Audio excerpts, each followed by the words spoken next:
Just for you, here's a Quilt Conversations live highlight. Stencils, quilting stencils. This was made in part by a quilting stencil. A quilting stencil helps us to quilt unique designs on the surface of the fabric. This is the one that I used. I used this feather stencil.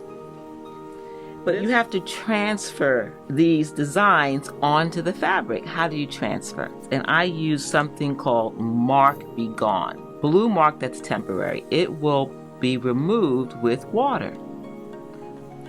And I'm going to use this Be Gone to mark the pattern from the stencil. I'm doing it twice so that you can see it on camera, but you only have to do it once.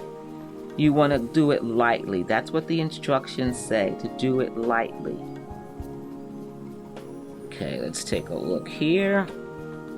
Okay, that's better. Let me go up a little bit higher. There it is. Now, all I have to do is follow the lines and stitch.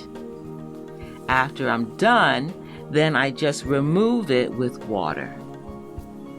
See how that's already gone? The blue mark is gone. So that's Mark Be Gone. But there's also a mark that you can use that is called disappearing ink. The purple tip is disappearing ink. It's Mark Be Gone on one end. On this double, this one is just all disappearing. This one has both. When you mark with the purple tip, that stays visible for 24 to 72 hours. This is the purple tip that disappears. Once that's on the fabric, then I can stitch the design very easily. Two options for marking stencils.